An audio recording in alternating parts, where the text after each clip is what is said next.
Thank you for watching Conscious Consumer Network. The live stream broadcast is free to view. You can pause and rewind live broadcasts to catch up, or view shows at a later date by accessing our free archives of all shows. Check out our broadcast guide to see what's on.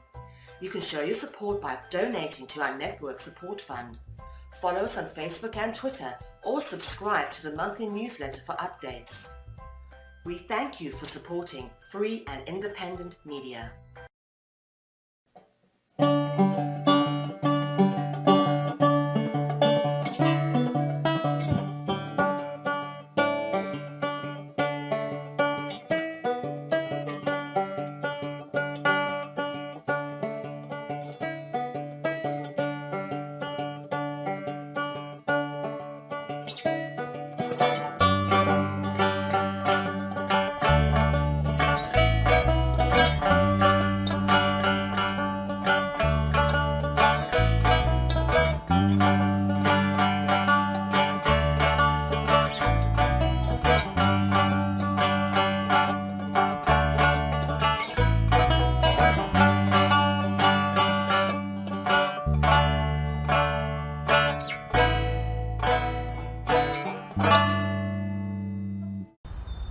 When the pressure gets to be too much, this is where Gwyneth Richardson goes. The 16-year-old has long struggled with anxiety that often left her unable to leave her house.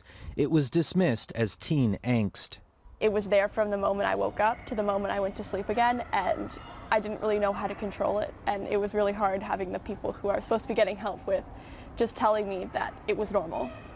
Like Richardson, a growing number of Ontario students from grades 7 to 12 report mental health problems. 34% said they experienced moderate to severe psychological distress. For girls, it was 46%. 21% of students had a mental health care visit in the past year, 25% of all girls. And 28% said they needed mental health support but didn't get it. For girls, 39%. Add to the mix, 86% of students use social media daily. 1 in 5 girls is on it for at least 5 hours a day. It's hard to escape it, even when her phone was off. So I was worrying about the social aspect of my life and what the people around me thought of me. I was worried about my academics. I was worried about everything I said, and it was honestly so debilitating because it's really hard to live your life when you have this voice in the back of your head telling you that you're doing everything wrong. It's concerning to hear that it's on the rise and that the levels are so high. This child psychiatrist has seen no single cause of the increase in anxiety or depression in teens. It often boils down to relationships or expectations from peers, family, or even themselves. But she says social media can often exacerbate that anxiety. We might speculate that the increase in social media and the vastly wider social connectedness that brings does amplify, I think, some of the positives and potentially some of the negatives that come up in relationships for young people. Nothing that happens with young people is small and private any longer. Richardson is finally receiving professional help for anxiety. She also leads a group at her school that offers support to students and advocates for mental health. Vic Adopia, CBC News, Toronto. Hello, my name's Dylan. I'm Jordan. I'm Neil. Hi, I'm Shelby. And I'm Willow, and this is Youth Focus on the World. And today we're talking about mental health. Yeah. So how do we want to start this off? Last episode, a lot of you guys weren't here for the mental health episode. So let's start out with the same question we did. Does anyone have any Does anyone have any mental disorders? Whether they're visible or whether they're invisible or visible? Not that I know of. Yeah. Not that you know of. Not that I know of. Same. I'm not that. Any of you have siblings or experience with mental disorders? I don't really have a ton. I guess I've definitely known some people that have had, maybe mild, moderate autism or just stuff like that, but that's pretty much it. Yeah, I know people like that too. Yeah, I've met a couple people like that. Or Tourette's. Those are the few ones. I have a your little mic is a little experience. like fuzzy. I can't really hear it that well. My mic is? Oh, it's better now. I don't know what happened. Maybe it's just my Well, side. I mean, my computer is sitting on a blanket, so That Wonderful. might do it. I don't know. I personally have one disorder, and that's dyslexia. I have just a little bit of Oh, you've dyslexia. got to be kidding me. Dropping your phone again, Neil. Come on. It happens. I got a new case, and it's very slippery. I have to put something under it to stop it from dropping. We only do every 5 minutes.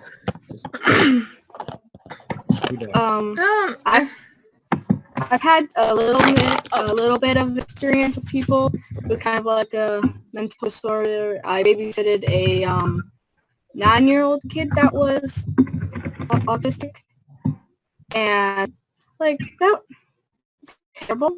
It's pretty easy to do. All that. It's kind of funny. I go and play like that card game, this card game called Magic the Gathering, and there's a few people there that are autistic, and there's one kid named Harrison, and if you don't stop him, he'll just go on forever.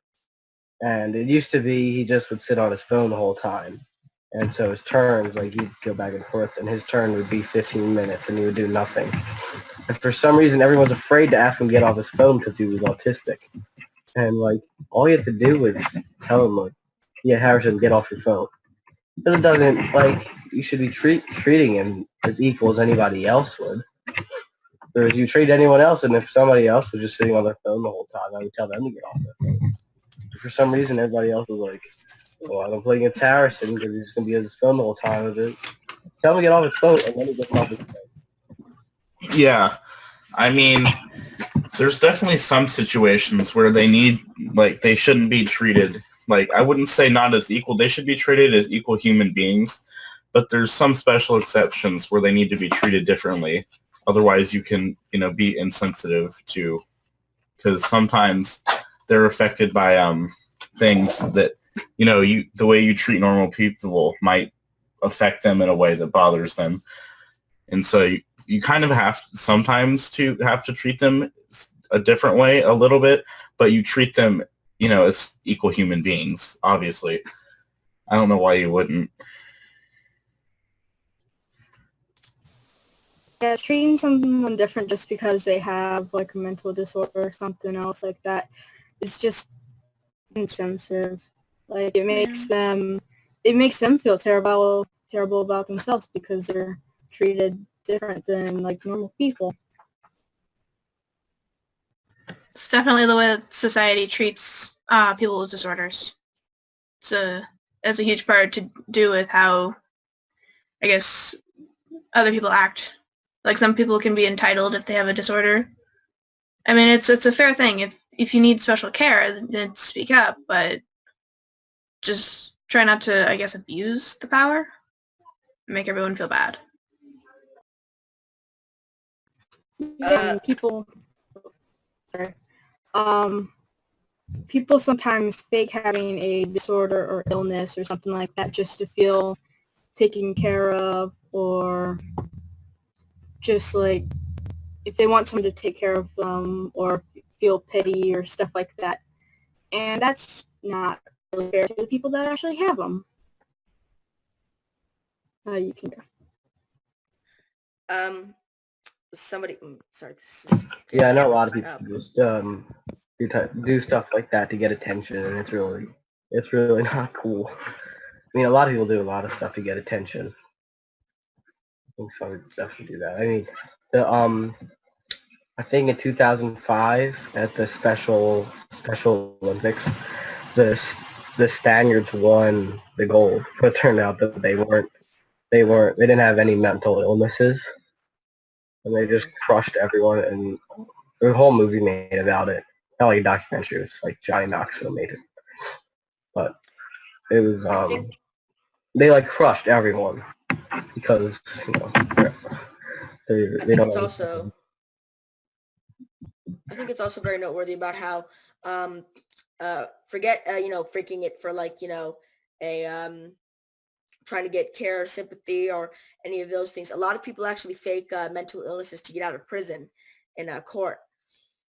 And it's definitely a real problem because on the one hand, you have so many people doing it to the point where you could have an innocent person to get, you could have an innocent person, uh, sorry, you could have somebody who legitimately maybe didn't know what they were doing, and they could have actually gone to, you know, a hospital to help them so they don't hurt anybody again. But instead they're thrown in like this prison environment that is definitely not beneficial to them in any way, shape, or form because of the fact that they need to be more strict with the vetting process with all the people, with all some of the people that fake about. And this isn't just like minor crimes. These are like murders and things about that.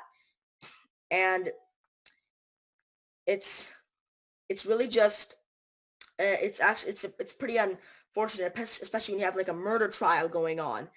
And I mean, on the one hand, you could completely convict somebody who didn't know what they were doing to an environment that will probably make them worse.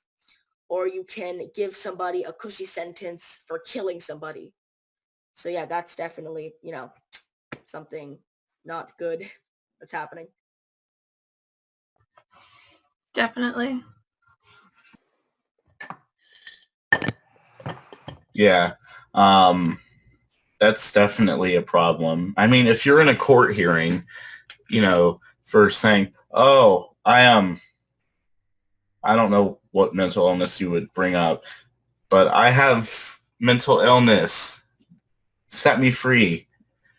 No, you're like, I feel like some people might be able to get away with that, but if you're in court, I feel like you'd at least have to be tested or have some sort of actual proof that you'd be mentally ill. And, I feel like that would happen in court just because otherwise we'd have people saying, "Oh, I have a mental illness." Okay, you're free. I don't feel like that happens It's like much. It's like trying to ditch school or work because you're sick. Yeah. I think what happens is that they get sent to normally a mental hospital. More, they don't just get set free when they commit a serious crime. But the way this, because you were just talking about how you think that what would happen is that I don't know how this would happen with the whole thing about they should get a diagnosis and proof. But the problem with that is that there's no, it's not like a disease. It's not like, okay, I diagnose you having the flu because the psychiatrist has to, there's no real definitive way, at least that I know of in courts definitely, I'm pretty sure don't do, to find, okay, definitively this person has this condition. So it wasn't really completely under their control when they did this crime. Because if you fake it, then you can, and there are a lot of documented cases of this happening. And if you fake it, then a psychiatrist may even diagnose you as having that mental illness when you actually don't. So, I mean,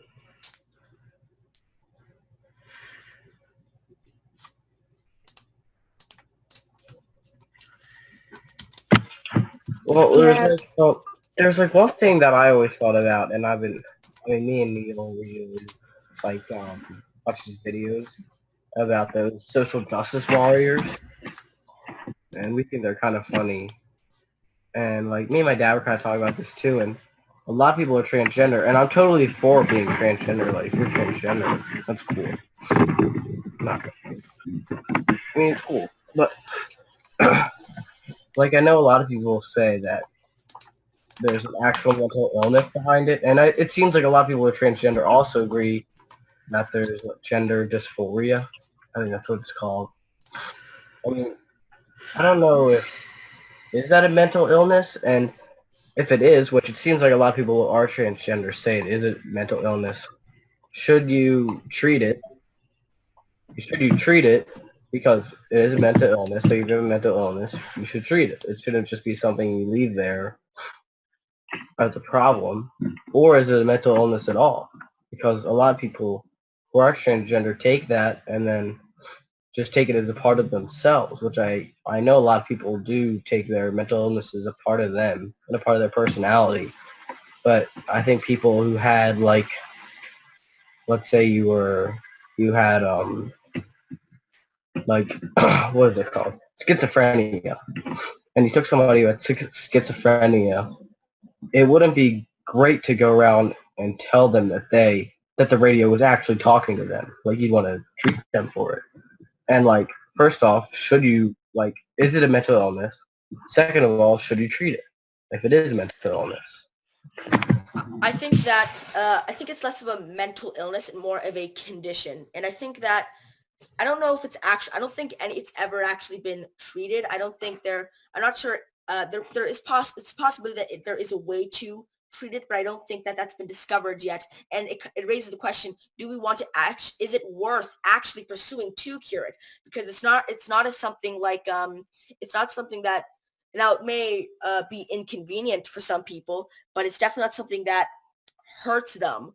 It's basically, gender dysphoria is, at least the theory of it, is that, you simply identify and with the opposite gender that you are. So I don't think it definitely needs, and I think it almost brings up the whole thing if we look into, because I don't think there's much to treat, because it's not really that much, it's not a problem. It's, they just want to identify with the opposite gender, and that's totally fine, because that's totally fine. But I think that sometimes, even if for good intentions, we went into, just for the scientific hell of it, we went into trying to figure out, is there a way to cure this? I think that would almost, just not to be like, oh, transgenderism is a disease, but to be more like, okay, just for the hell of it, let's see. And obviously with consenting participants and everything like that, I think that almost encourages, in a way, and validates the whole, I guess, electroshock therapy mentality, where like, oh, don't worry, we can use this therapy to get the gay out of you how it used to be. And I think that almost it almost promotes that ideology, even if the research itself wouldn't be encouraging that. You could have a bunch of nuts saying about, oh, well, yes, like this, if this works, that means that maybe electroshock therapy for the gays work, and electroshock therapy for the transgenders, and yes, this will work. And then you're like, oh, wait, no, it doesn't work, and it's horribly inhumane. So yeah. I perfectly agree with that.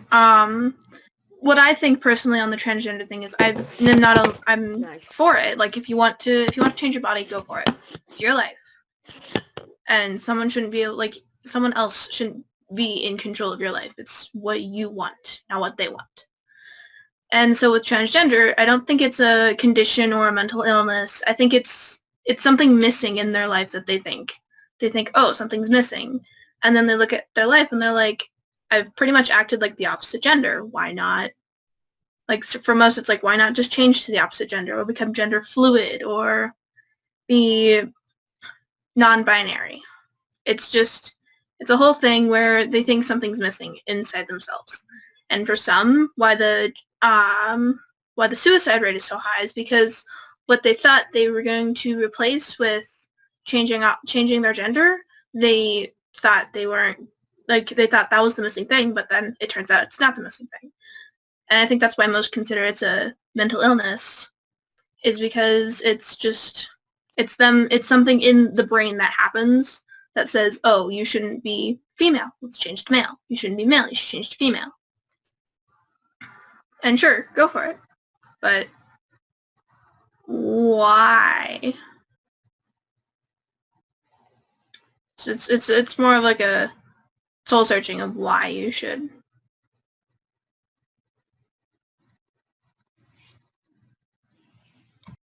Yeah, this is kind of a hard topic to, like, not add on to, but talk about if like none of us are personally like that. And so it's kind of weird to suggest and, like, say things that those people experience that we don't really know too much about. So that's just. So I think that it's a valid concern that trying to get the good. Oh, okay, I understand it's a valid concern that should we be talking about these parties if they're not here, but like I think at the same time, I mean, we're speculating about everything right now, so and that is the whole point of this show. And to be honest, we are talking about people that have mental illnesses, without people that have certain mental illnesses being here. But on that note, I don't know if anyone wants to move on to a specific topic. Maybe we should maybe we should explain what a mental illness is, because that's great. Yeah, that'd be a great place to start. So who wants to start with that? I personally don't know the full explanation, so I'm not going to be one. I actually don't know where it starts. I know mental illness, it obviously exists in the brain. However, I'm not sure actually how it is. I know the definition and the characteristics, and like, for example, autism is a way of you're not able to understand certain social cues, leading to certain mild to moderate social awkwardness and not being able to understand those things like other people can. However, I don't know what actually triggers it in the brain, what causes it, and what is different. So that I personally don't know of. I think it's different with like every different kind of mental health. So like having like depression and being schizophrenic and stuff like that, it's different things that can trigger it. So like having depression, I think a lot of different things can just trigger that one thing. So it's different for everyone basically.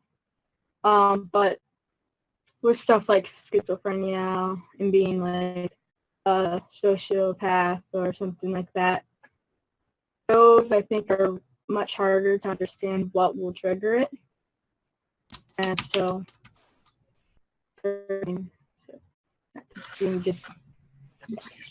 So if you Google mental illness definition, the thing that comes up is a mental illness refers to a wide range of mental health conditions, disorders that affect your mood, thinking, and behavior. Examples of mental illness include depression, anxiety disorders, schizophrenia, eating disorders, and addictive behaviors. Just a quick note, there's actually a very rare mental illness called, I think, Prader-Willi syndrome. It's actually an illness where your brain doesn't actually trigger what makes you think that you're full. So you're basically always hungry and you're never satiated. So you would basically you would eat yourself to death if someone didn't stop you, because in your brain, the only thing you recognize is that you are hungry, you are not full. You cannot mentally recognize that you are full. So that, I mean, they range, they have so many different ranges. For example, like schizophrenia, I'm pretty sure it's just like, it's a lot of, it's like, I think it's like paranoia, except to the nth degree, where your brain almost says different things to you, saying, this is what's happening, and I know there's actually a video online called something about through the eyes of a schizophrenic or something, and it's basically it's a normal day, it's a POV, it's a normal day, and then you start hearing these voices telling you things, and it's definitely very scary. So yeah. I don't know how accurate that is completely, though. Yeah, schizophrenia is a disorder that affects a person's ability to think, feel, and behave clearly. So you weren't far off. Yeah, but not on the nail. According to Google, there's more than 200,000 U.S. cases per year, so it's pretty common. Wait, did I say 200,000? Yes. Wait, that seems inaccurate because there's only like 300,000 people. Oh, sorry, 300 million in the U.S., not 1,000. What am I thinking? There's 300 million people in the U.S. Yeah, I was thinking 300,000. My mind was not thinking straight. I'm sorry. Yeah, 200,000 U.S. cases per year. Oh, it's a lot. So yeah, it's more common than you'd think. It seems like a lot of these mental illnesses are more common than you think. A lot of people have them, whether they talk about them or not, and that's also a thing. It's a big deal. Some people don't talk about it, and even if you know somebody who has it, you just, you don't say anything about it, and that's not not necessarily a good thing, to just kind of ignore mental illness. Like, I don't think people should be, I don't think they should be like cast into a certain group for mental illness, but if you get what I'm saying, but at the same time, they shouldn't be like ignored completely, if you get what I'm saying when I compare those two, because that was a really weird comparison.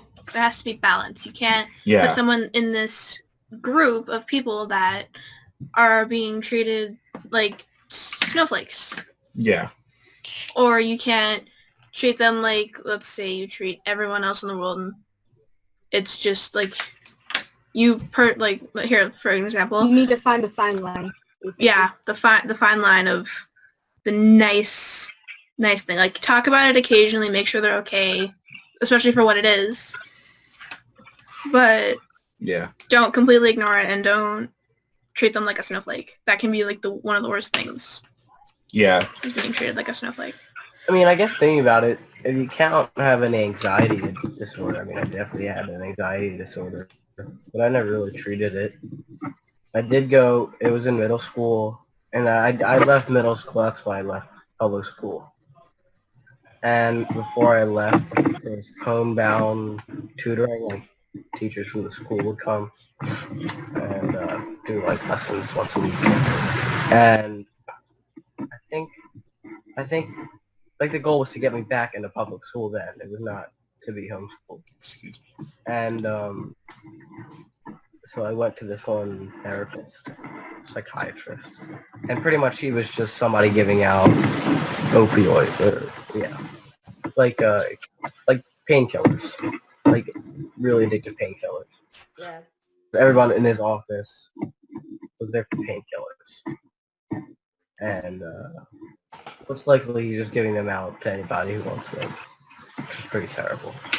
Yeah. Like, But he I'm pretty sure he was just being paid by like Purdue University to be prescribing drugs, because that's what they're supposed to do. They get paid by big universities and pharmaceutical companies to go out and prescribe certain drugs, because I think he wrote some letter to my parents, because I've never been on pretty much any medicine. I've been on antibiotics once when I had Lyme's disease. I guess I still have it. And other than that, I've only been on like homeopathic remedies, and those have worked really awesome. But they have them for everything, and he wanted to prescribe me. He wanted to put me on heavy doses of like pills for people who have psychosis. Like really heavy doses of it. And you're like, holy crap! I don't think I'm that insane. I mean, like, speaking of like drugging people up, speaking of like just drugging people up for like no reason. I mean, there's a little bit of background noise on somebody's side. I don't know whose it is, but there's like, speaking of drugging people up for no reason. I mean, I think that maybe we should talk about ADD. So like, 'cause I know that there's a lot of controversy around ADD, whether it's ADD is completely real or ADD is real but it's overdiagnosed, or ADD just doesn't exist. So like, what do we all think of that? What do we all think about ADD, attention deficit disorder? I know my dad has it, and there's a possibility I have it.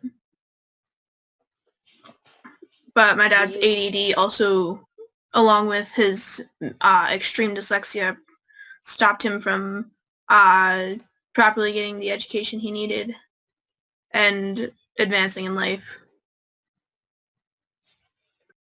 I think that's I think that's like how like unschooling or homeschooling or sub-area school or all these alternative ways of learning is better for people who have problem with attention spans or being dyslexic or anything like that. Because my little sister has fairly extreme dyslexia, and the whole time she was in school, in school standards, she did horrible, to where that she can't, they had to have her answer not division, subtraction or addition question in like 3 seconds. If she didn't answer it in 3 seconds, she would score wrong on the test. And just like schools like that, and having to have that much pressure and having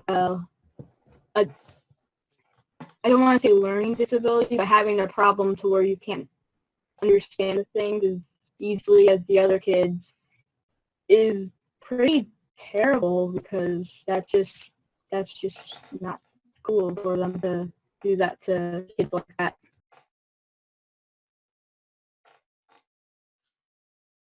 So, so does anybody think that attention deficit disorder is just overdiagnosed, like in children especially? Because I think that it definitely is.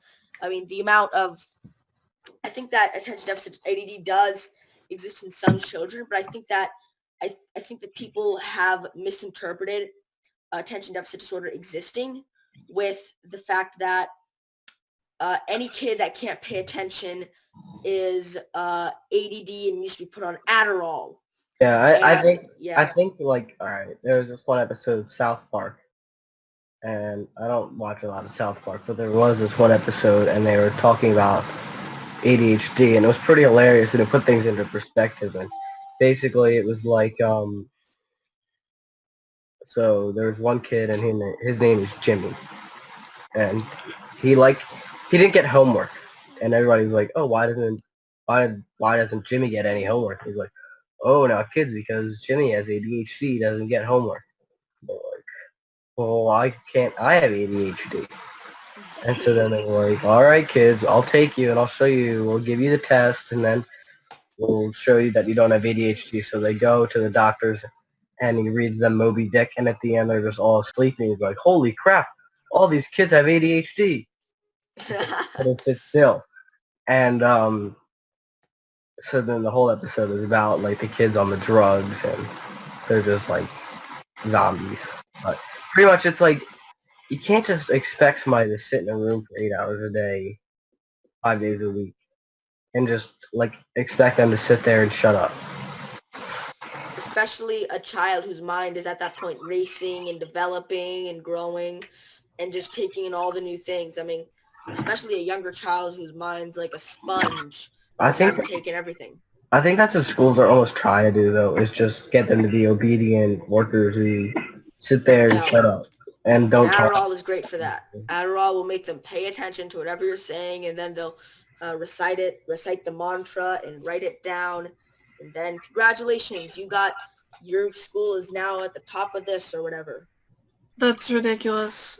I definitely think little children especially are diagnosed with ADHD or ADD way too early in their life, because what's to say a kid with actual ADD isn't diagnosed with ADD, but let's say a super active kid and a hyper kid who's just happy to be alive is diagnosed with ADHD and gets put on Adderall at the age of, let's say, 6.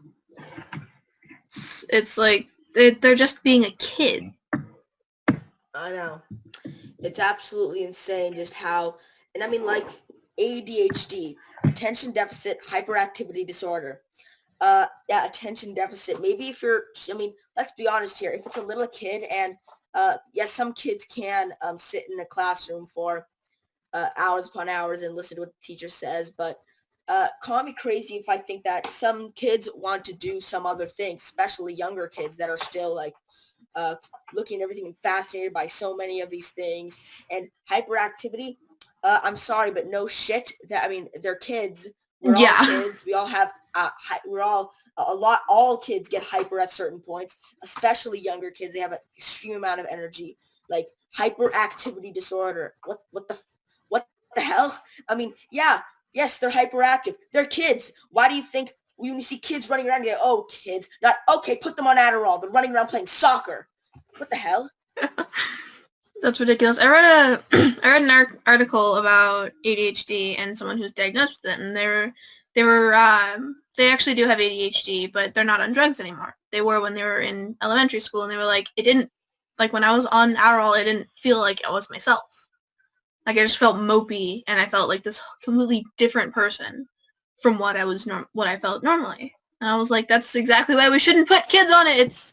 Kids are developing their brains and their personalities and figuring out who they are. You can't put them on drugs because they're hyper.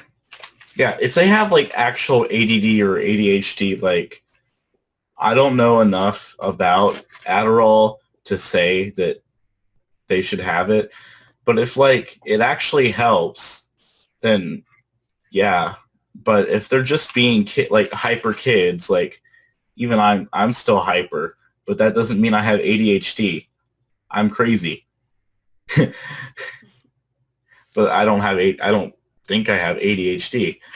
Just because, kids are always hyper. Like my sister is living proof of that if you haven't met her.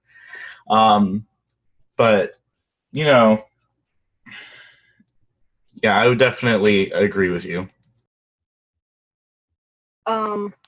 I know that my older cousin has, or at least I think has ADHD, and he might take Adderall. I'm not exactly sure what kind of medication he takes or anything, but he does take medication.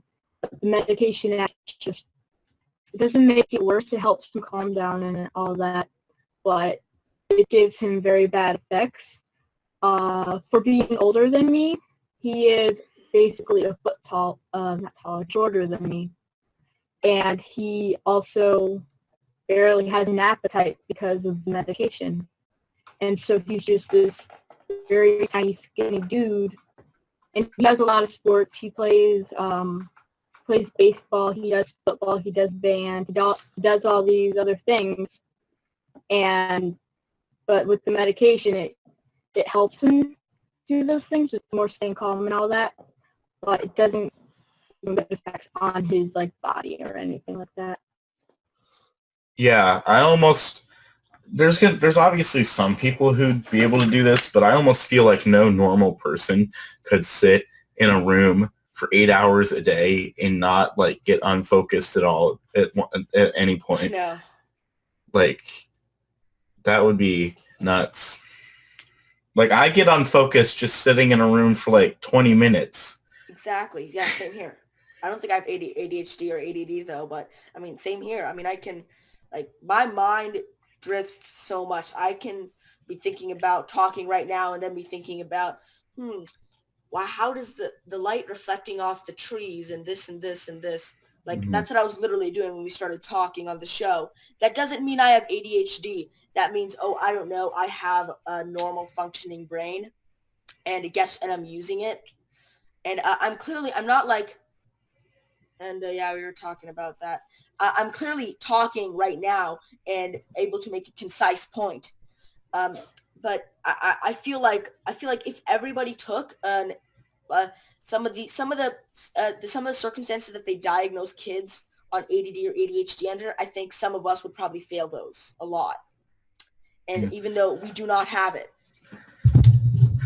Watch us all get ADD tests and we all end up having ADD. Yeah. I would not be surprised. Some guys just, yeah. I would also not be surprised. I'm constantly fidgeting with something. Yeah. Why do I have this in my hand? I'm moving around, I'm doing this, but I don't think I have ADHD. You're a wizard, Neil.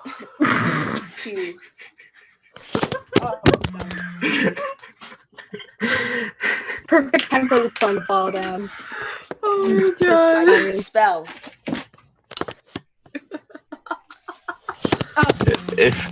Did you guys know that Neil spelt backwards is Dumbledore? Looking at his face right know secret. Okay, there. Hopefully that'll stay up there. We just, Anyway. We talk about the difference between psychopathy and sociopathy. Yes. That's a common misconception. Let's do that. So a psychopath, according to Google, is somebody who suffers from a chronic mental disorder with abnormal or violent social behavior. And then a sociopath is an antisocial personality disorder. So sociopath is more like maybe insensitive to in social situations or doesn't get social cues. Psychopath is like, juggling knives is fun. Let me kill someone. Now, obviously, not all psychopaths are like this, but this is the very rough. Yeah, like the stereotypical definition of like crazy person would kind of be psychopath, if you get where I'm going with that. The bit highly stereotypical. Yeah. So theoretically speaking, I am a sociopath because I'm very antisocial, and my uncle, who lives in Texas currently, is a psychopath. He was very violent towards me and my brother. Different story. Not necessarily. Like, not to cut. Sorry, I cut you off. No, that's fine. I was done. Just because somebody is like violent doesn't necessarily mean they're a psychopath, or just because someone's antisocial doesn't mean they're a sociopath. Like, for example, you could just be an introvert. A classic introvert traits are antisocial, being quiet, or having social interactions drains you, and you just have to have time alone. However, sociopaths, it actually isn't as much not understanding social cues. That's more autism.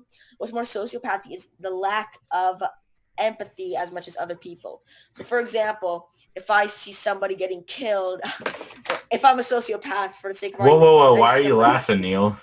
If I see somebody get killed. I would like to say that Neil, on record, has said multiple times that he's a psychopath. And I believe it. We did a video a few days ago, and we made our own podcast. Oh, God. I remember that one. When I see babies. Neil said instead of being pro-life or pro-choice, Neil's pro-death. What? Wait, okay. Wait, what? We're getting so off topic, and this is like, that's really... Okay. No, well, I think we were talking about, like, psychopaths, and I know we were going to talk about, like, Las Vegas and those shooters who are, like, psychopaths who have mental illness. And I know I used to, like, a while ago, I used to be kind of into guns, because guns is a part of this. People aren't sure whether, like, you should ban guns or help mental illness, and I think, like, it's not the gun's fault. People are dying. Yeah, guns don't kill people. People kill people. Yeah, but to be fair, guns help people kill people better than people can normally kill people. Yeah. Yeah, because a person with their fists and a person with a rocket launcher, there's a clear difference. I'm probably going to be able to kill you with a rocket launcher better than I'm going to be able to kill you with my bare hands. That's a bit extreme. Is a rocket launcher even considered a gun, or more like? No. It's just an example. Yeah. But especially with my weak little boy arms, I'm probably pretty sure I can. I'd You rather wouldn't pull out a even handgun. I think a handgun would be better for that. I want somebody to tune in right now and say, I think a handgun would be better for that. Oh God. And the podcast title is mental illness, so that would definitely not be. But anyways, out of context. But back on track. So sociopathy is more of not be. So if I saw somebody getting killed and I was a sociopath, it's not like I wouldn't feel. It's that I wouldn't normally feel the same way or as much as somebody else would. Yeah, and while we're so sort of on the topic of guns, why don't we transition over a little bit to Vegas and what happened? I'm sure that you guys you heard.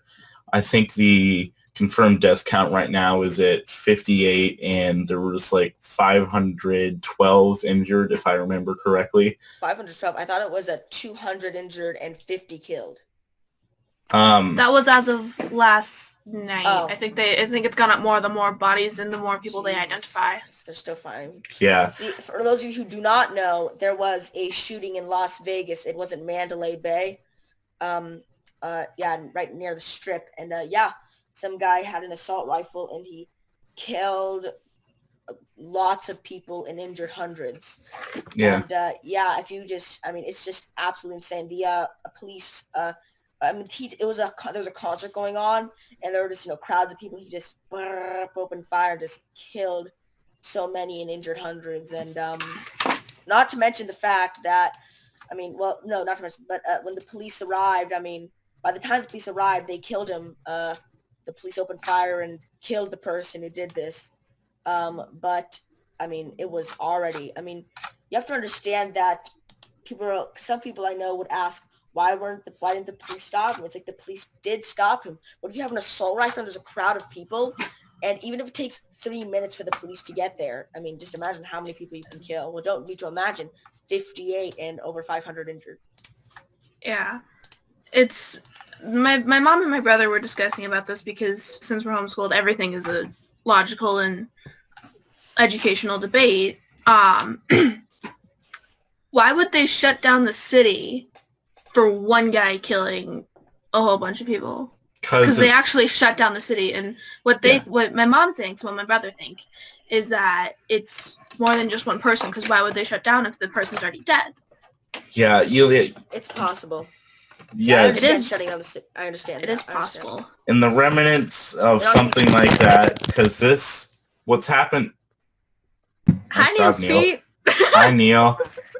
I think it's more than just one person. Because at the time, if you shut down a city, first off, you don't know if it's one person yet. So yeah. Sure that it is one person. And second of all, I don't think you just want the city to be closed with a bunch of bodies laying around and people in distress. That's a very good point. And I don't think it's that unreasonable to close down the whole city for it. Not to mention the fact that not to mention the fact that I don't know, like, the people that are still recovering for it will feel respect. I think it's a bit disrespectful to have people walking here we are to take a tour of Las Vegas. Woo! Click, click, click. And there are these people sitting there that are still recovering from their friends and family being just shot, and they're right there injured and looking around for bodies. And it's like, oh, look, let's take pictures of all the sites. Oh, look, there's Luxor, there's this, and, Here's another point of view to look at it from is when in my city a few years ago, there was a theater shooting. This guy opened fired in a Batman theater showing. And they didn't shut down the entire city. They shut down the theater and the surrounding streets. That was it. What was it, Colorado? Yes. Colorado. I think that... Yeah, I remember that, but Century 16 shooting in over 500 people injured and over 50 people killed, and I think it's in the open street. It's a substantially more amount of people than in the Colorado shootings, and it's in a much smaller area, like Las Vegas is. Yeah, Las Vegas isn't like the entire state. It's just it's a part of Nevada. And Las Vegas isn't even bigger than a city. It's bigger than a movie. The Strip isn't even technically a city. Yeah, it's obviously a bit bigger than a movie theater, but it's not like a whole state. Not like they're closing the whole state. In something like this, where it's actually being called, and I believe it, the largest mass shooting in the history of America. Like this. And so in something like this, it makes sense to shut the city down because I don't know. I don't think they have a motive. They don't know the motive of why he did it. They're still in the dark about a lot of things, and so they don't need people coming in and all this stuff. And it just makes more sense to me. Let's be honest here. A lot of people are assholes. A lot of people will go around with cameras being like, "Hey guys, it's me on YouTube, and today I'm gonna do a prank. It's called Look at All the People Who Are in Despair." Like, you have to understand just the amount of horrible people who are willing to do that crap. Not to mention, let's be honest, a lot of the press, also assholes, they'll go and they'll be like, "And today we're going to interview this person who is just recovering from the loss of their family. Tell me about this. Just trying to recover from this, and just, and just people crowding around people and possibly even children who are just shocked and horrified at what happened. I mean, yeah, it seems insensitive. It's like a lot of people are very insensitive and don't even care. Yeah. And them going in there and harassing, let's be honest, even trying to interview some people is seen as it's ethically questionable at the current point in time. Yeah. Well, yes, at the current point in time, since it is still fresh, but because a lot of people still need to recover. Is it just me that you're cutting out for? Is everyone else see that, or just on my side? Not really. Might just be on your side. I think you're fine. Everyone's cutting out because you're cutting out for me too. Oh, I guess. Oh, God. My internet connection sucks, I guess. Yeah. So from what I can tell, the shooter had a semi-automatic weapon, but he used something called a trigger crank, which is a fairly inexpensive thing. I know what that is. Yeah, a fairly inexpensive thing, which I think just about anybody can buy off the internet, which basically modified his weapon to fire out almost 700 rounds a minute onto the people at the concert. Yeah. The way it, because see, even with automatic weapons, like not being fired, the way I've heard about that, it's like a lot of people use them at shooting ranges, even when they don't have a fully automatic weapon. It's just simulated. It's not very accurate, but it goes and Yeah. But I think a lot of people. So do any of us think that this person, because do you think mental illness played a part in this, or was it just extremism of any certain belief? Well, that's a definite. That's a really good question, and it's a possibility because his father was a bank robber, a psychopath, and he was on the FBI's most wanted list for, I believe, 8 years, according to one of my sources. His father was one of the top 10 most wanted guys because he was a bank robber. Yeah. And then, so the family, at least from his father up to one of his sons, it has a little bit of a history, so that definitely is a factor.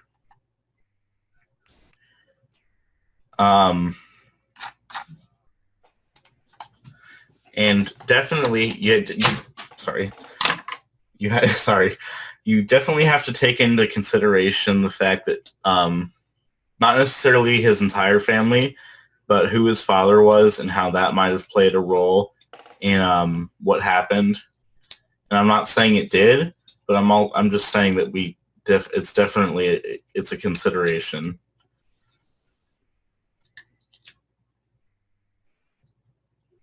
Hard to say or assume that the person has mental illness or something not from the shooting until it's actually confirmed, because that just gives too much bad credit to them, to people with mental illnesses.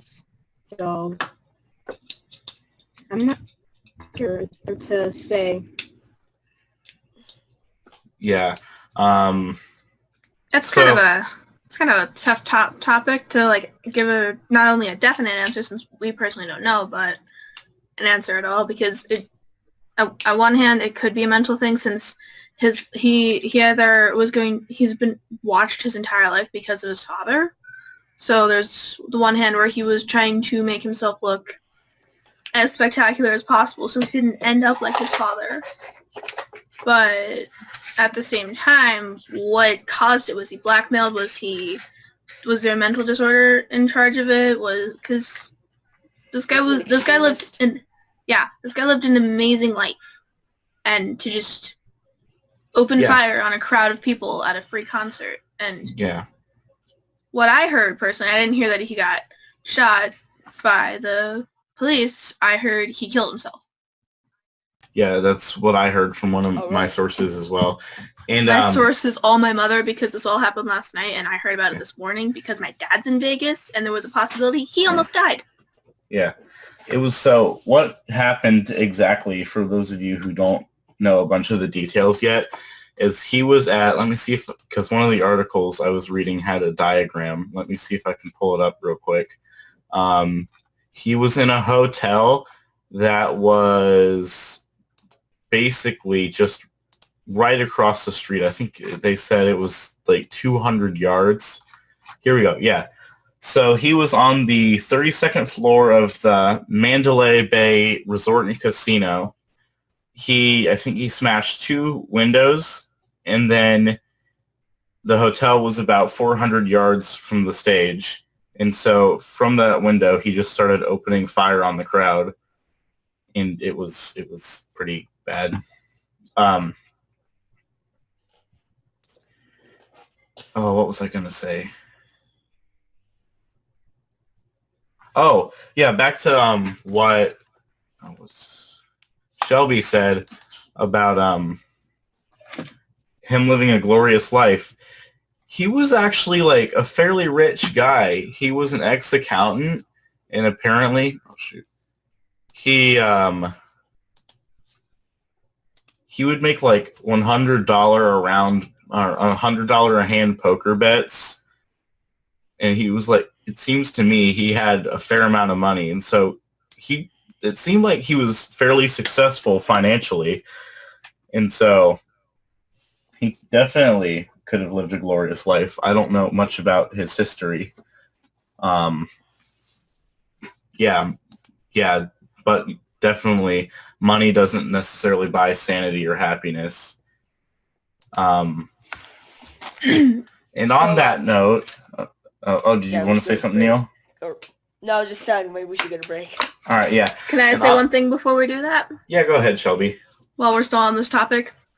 Did he fall into depression, and could depression have caused this? I don't know. I haven't read enough yet. It's all kind of a breaking story. There's a lot of stuff on that one. Yeah. All right. And with that, we're going to go ahead on a 5-minute break. We'll see you guys all after the 5-minute break, and stick around because we still got like another hour for you guys. So bye. For 5 minutes. Bye. See you in 5 minutes. Before I tried mindfulness, I felt threatened all the time. Really disillusioned with life. Confused. Tired. Stressed. Frustrated. Scattered all over the place. Overwhelmed. Anxiety over the future. Worried. It was kind of taking over my life. I tried mindfulness because I felt stressed out. I was very concerned with the future and what my day was going to look like tomorrow and everything that was happening. My life was always about what happened in the past and what's going to happen in the future. So by doing mindfulness, I live much more in the now. It is just a different approach to life. We all experience difficult challenges in our life, like stress, pain, and depression. Mindfulness can give us resilience to rise above those challenges and live life more fully. Mindfulness is a particular type of meditation where we bring our awareness to the present moment. We can let go of the past, let go of the future, live life more fully, more joyfully. We all are too busy. I think it's a thing that everybody's just so busy all the time right now. You always have something that you have to do, or you're always going towards a certain goal, and mindfulness is just taking a moment to look at your life without any expectations. Take time for yourself rather than getting carried off in all the daily activities that you have. Mindfulness can be practiced by anyone, no matter what your religion, your age, or your background. We don't have to wait until we have time to do like a formal sitting meditation to practice mindfulness. We can bring that same mindful awareness to any activity that we're doing through our daily lives. So walking can be a meditation. Eating our lunch, brushing our teeth, being creative, painting, writing, or playing music can get us deeply in touch with the present moment.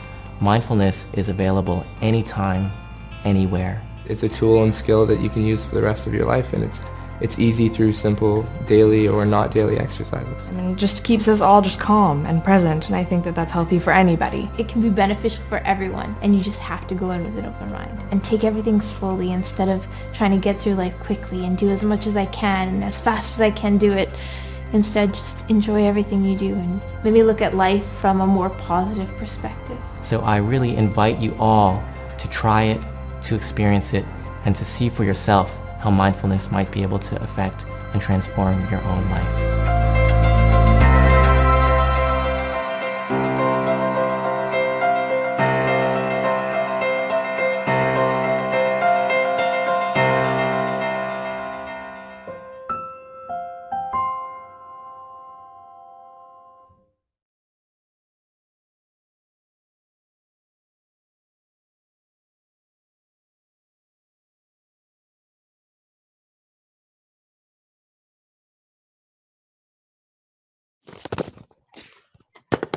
Hi! Hello.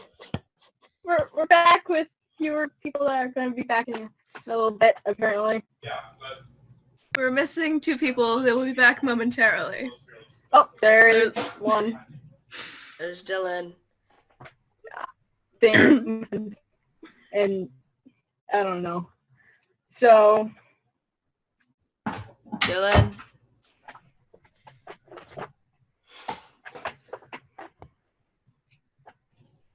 Okay, so what do we want to talk about now?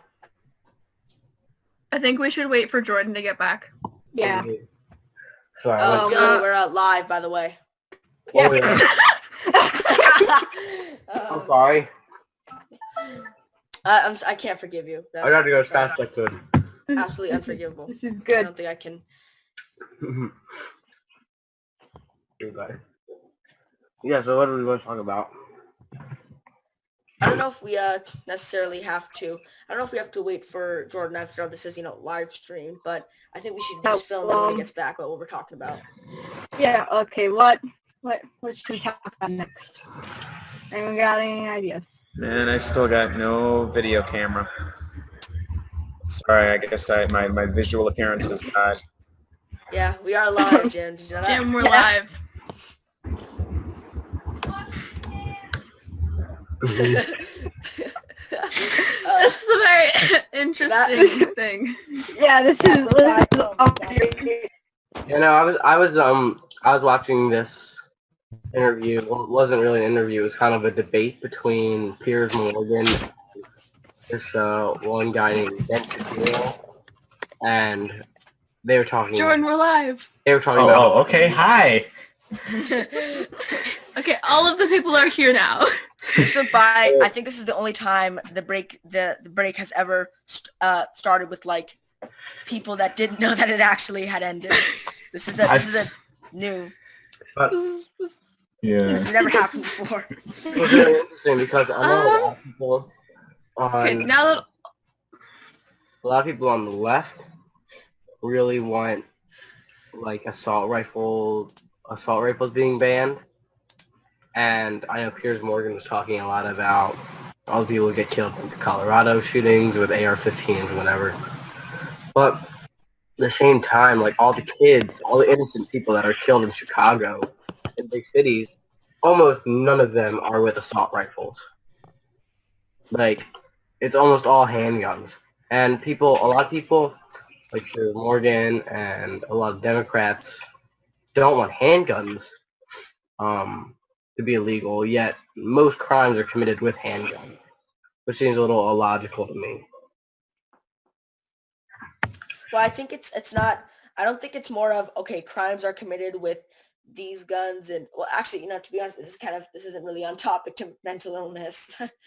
Maybe we should talk about this in a gun episode. Well, I mean, I think the topic doesn't have to be on one thing, but I mean, guns and mental illness are a big topic in America. So yeah, so then I guess I'll just respond to that. So I think that their main concern is that the thing with guns is that while assault rifles are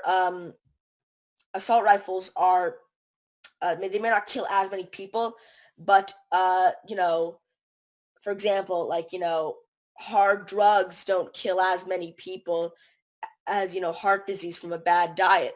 So that doesn't mean, I can just say, okay, well, in that case, I guess that means that hard drugs are fine because they don't kill nearly as many people as heart disease.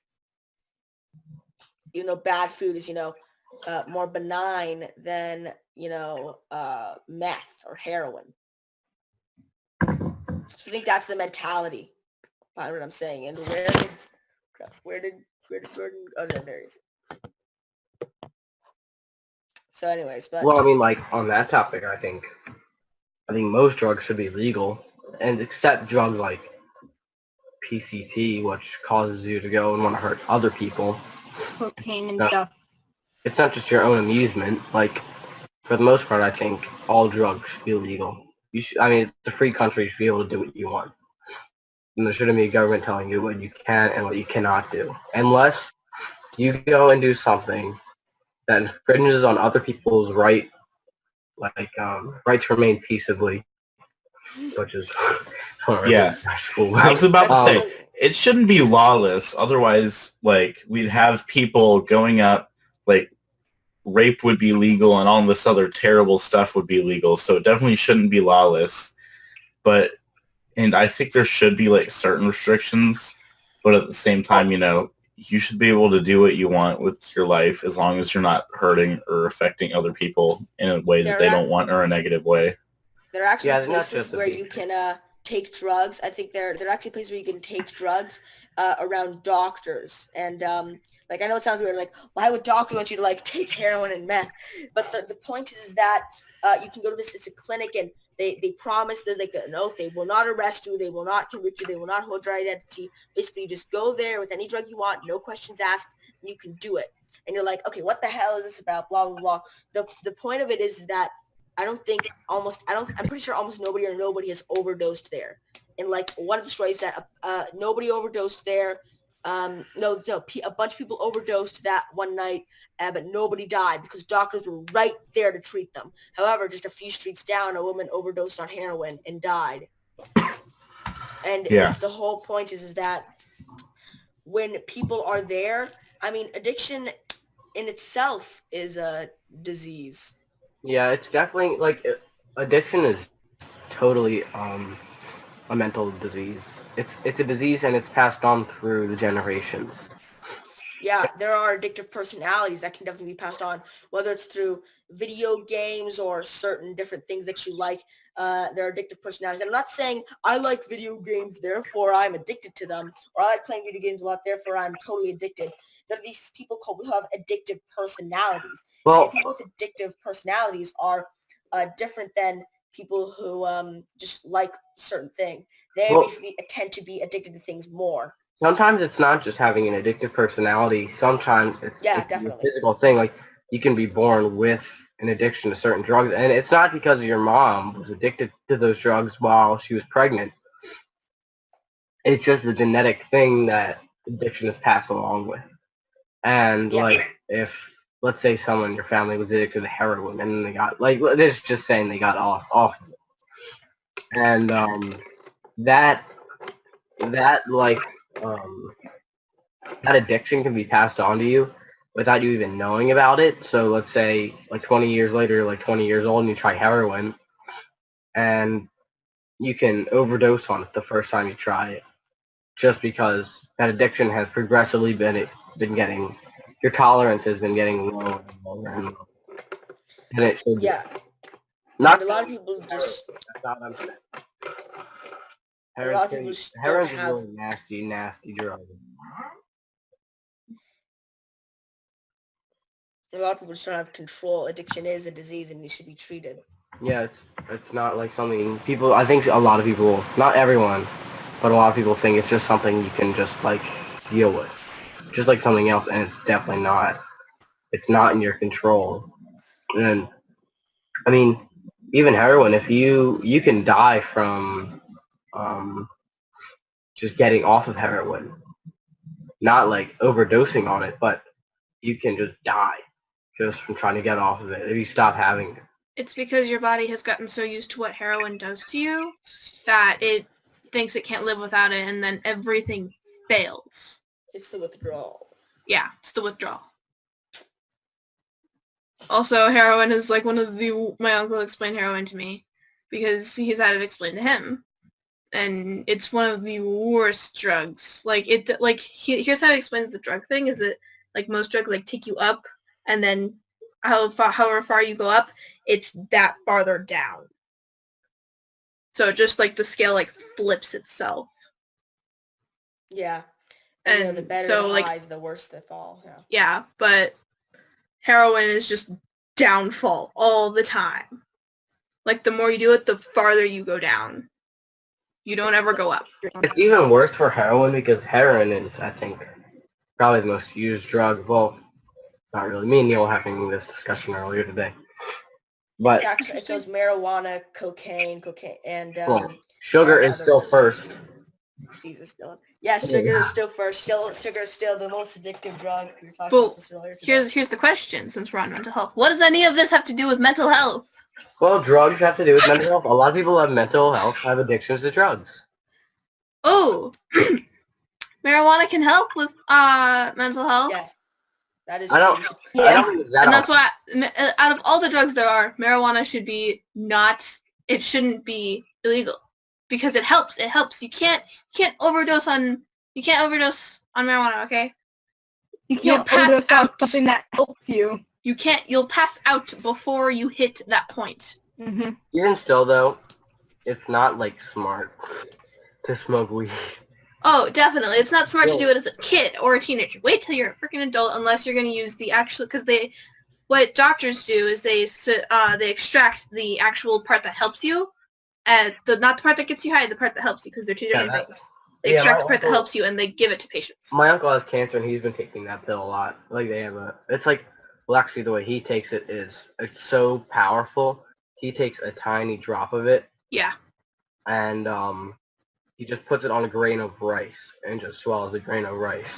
And if you put too much of the drop, he gets really sick.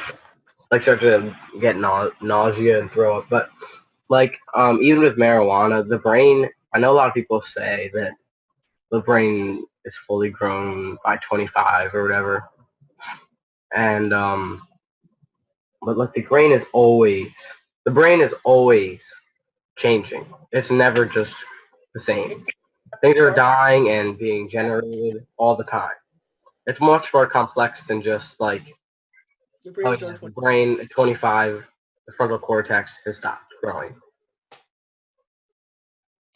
And I think it's noteworthy that, but marijuana is a drug, and it does have addictive properties, but its addictive properties are much less effective than things such as tobacco and alcohol. And it's much harder to get addicted to marijuana than most other drugs. And even with marijuana, it's very, very, very rare for you to get addicted the first time you have it. It's near impossible. Now that does happen with a lot of other drugs like cocaine and heroin. But marijuana, it's very rare to have something like that. But you can still very much get addicted to marijuana. So maybe we should try to get, I know, addiction does have to be mental disease, but we should maybe try to talk about more. So we should, Yeah. Welcome to My Strange Addiction. Yeah, I've seen that show. That's a weird show. I like kissing cars. Wait, what? I like kissing cars. Oh my gosh, I think I saw that. I get up every morning and I call my car baby and I kiss it on the hood. I'm addicted to eating my husband's ashes. Oh, wait, what? Oh my gosh. Well, that was one. This one woman kept eating her husband's ashes. Okay, off topic. Wait, ashes? Off topic. That is off topic. Oh my gosh. That's way off topic. Back over here with mental, please. Okay, let's just go back to the good corner. Brain, if you eat your husband's ashes. Okay, Neil. Neil. We just let's get back on topic, please. This has been way too off topic. I feel Is that even possible? To eat the ashes? No. Oh my gosh. Get back on topic. Oh yeah. Let's do that. Neil, get your head in the game. I can do this. All right, let's do it. All right. Why don't we talk about autism because we've touched on it. Actually, I have something better. Untreated mental illness. Where's that article that I had? Go find articles. Yeah. A lot of mental health disorders and stuff get untreated. Like, let's see. According to this article on Huffington Post, that's, I think it says $100 trillion. The estimated economic cost of untreated mental illness in the U.S. This includes unemployment, unnecessary disability, substance abuse, and more. Yeah, that's 100 trillion. Right, like, I guess one of the things is, it's kind of, anorexia is it's such a weird thing. I don't even know. Is mental illness as well as, Yeah, being anorexic is definitely a mental illness. But I also heard that there were other people who had opposite anorexic disorder, and they're like really fat, but they think that they're much skinnier than they actually are. But they have like, I forget what it's called, but it's still body dysmorphia. But instead of thinking that they're very heavy, the people who are anorexic, they think that they're very fat. Like when they look in the mirror, they think that they're fat.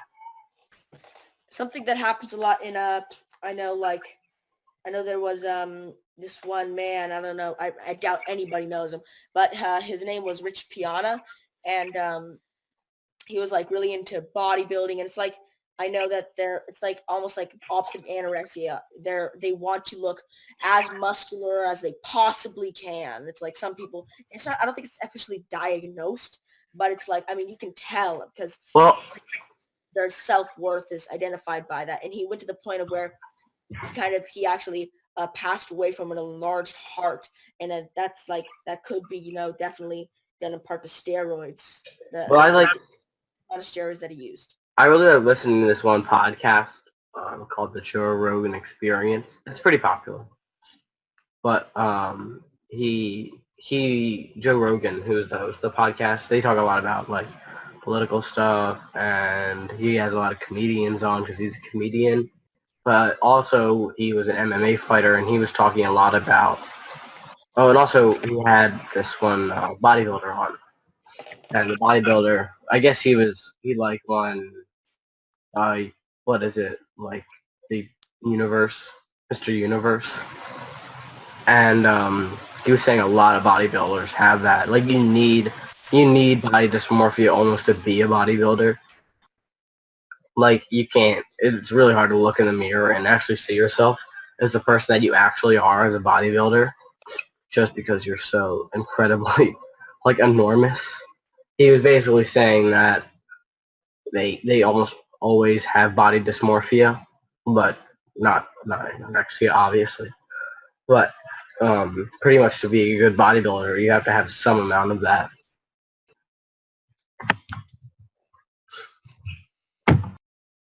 Yeah, that's crazy.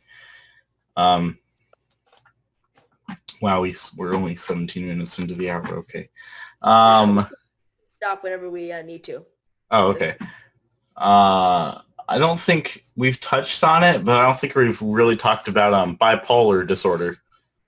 Right, yeah. Bipolar, let me see if I can get a good definition. It's a mental illness that brings severe high and low moods and changes in sleep, energy, and thinking, as well as behavior.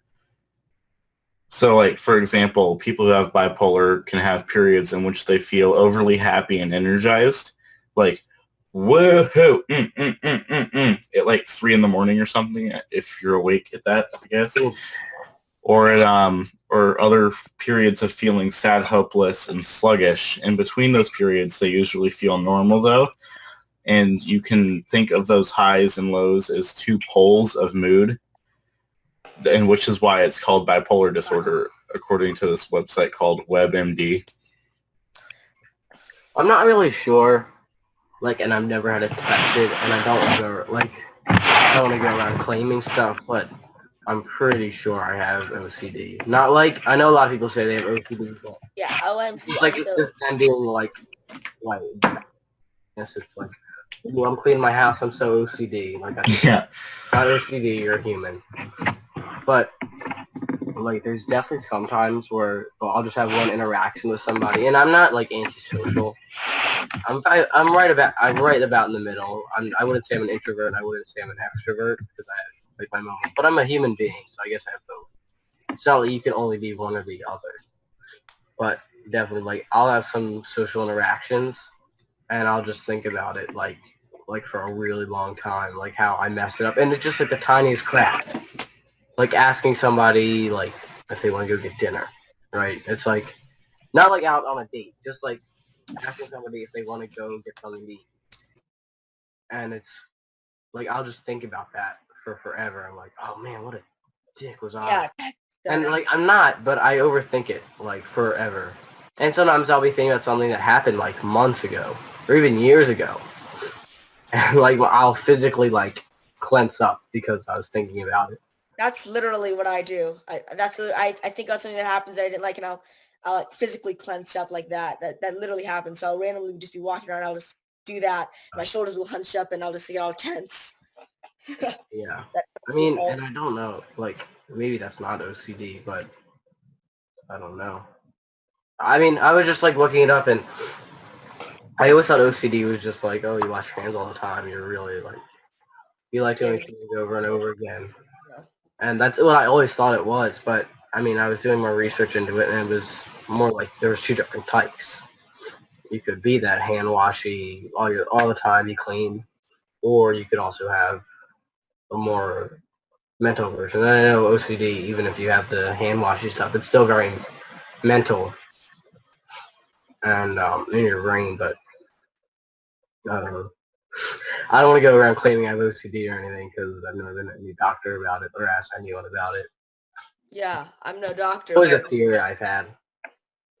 I'm no doctor, but I know that I definitely have I won't call it a problem. I'll call it a thing where I'll be in bed and I'll just lay down. I'll be thinking about one thing that I don't know what it is. And then as soon as I remember it, I'll like, wait, did I check this downstairs or did I do this exact thing? I feel like I left this door open and I'll immediately quickly jump out of bed and go down. It's like 1 o'clock in the morning. And I really got to go to sleep because I got to get up early in the morning.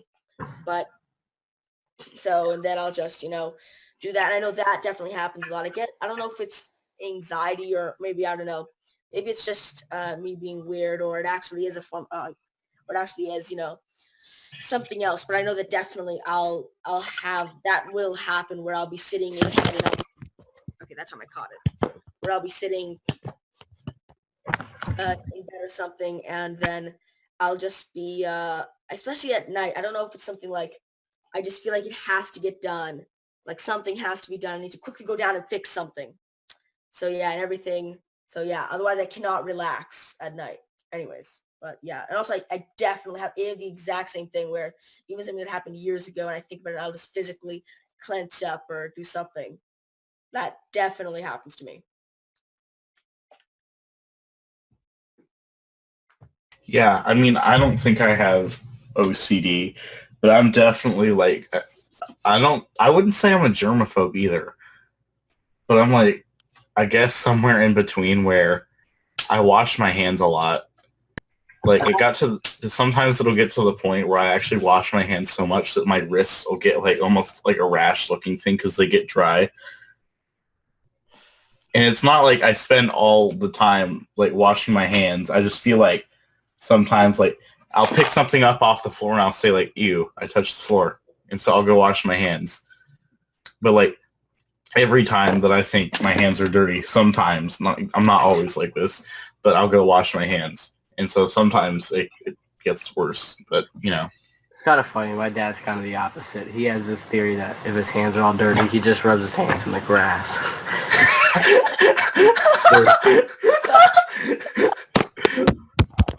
But I mean, you never really get sick, like ever. Can we get like a counter like on the side of the stream, like for how many times Neil's camera has fallen over? Yeah, Like, someone needs to send Neil some, like, Gorilla Tape or something. Neil loses his phone all the time.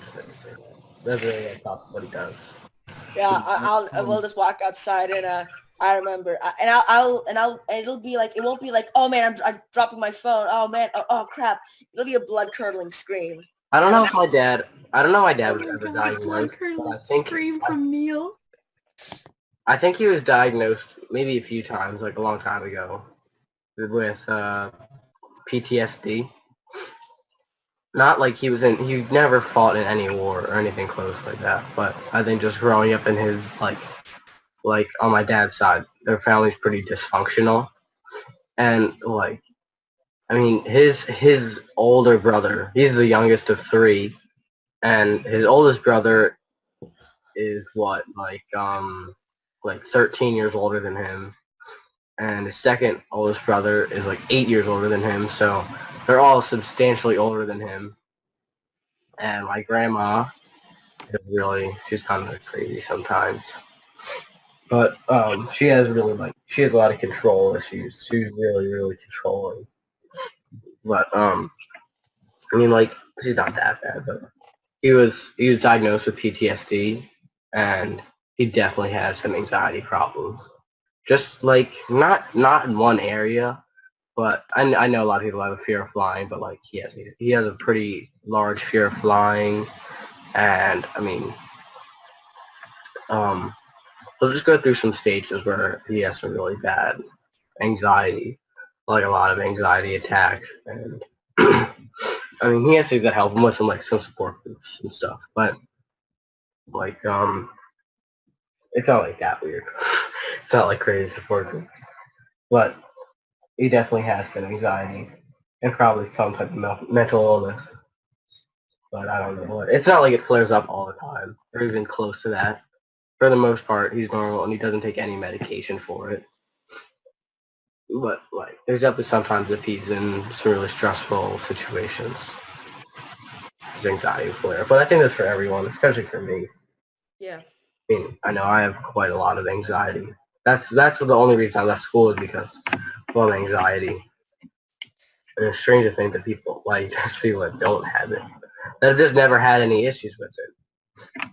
And I don't know if I've ever been, like, depressed, or I don't think I've ever had depression, because depression is a really crazy disease. Depression is really bad. I think if you really have it, and I don't know, like, I know there's a lot of people that say they have depression, but it's just, they're like sad. And depression is a really hard disease. Unless you actually get diagnosed with depression, it's you being sad. Yeah. And I think well, not necessarily like like getting being depressed and having depression are two substantially. Yeah, that too. But just being diagnosed doesn't mean like you can have depression before you get diagnosed. It's just the diagnosis just kind of confirms it. Like being diagnosed with it does not necessarily like say, if you get what I'm saying, you can have depression before you've been diagnosed. Yeah, let me back in 1 second. Literally 1 second. My dog's at the door. He wants to leave. Literally 1 second. 1 Mississippi. 1, 2, 3, Alright, I'm back. 4, 5. No, you're not. 6. 7 seconds. It was like 8. Or 7 or 8. Yeah, Dylan, that's not even... Apparently Dylan has Dylan has time insanity. He doesn't understand the concept of time. Literally 7.5.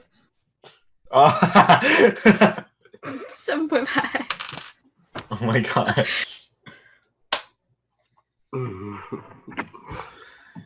Oh my gosh.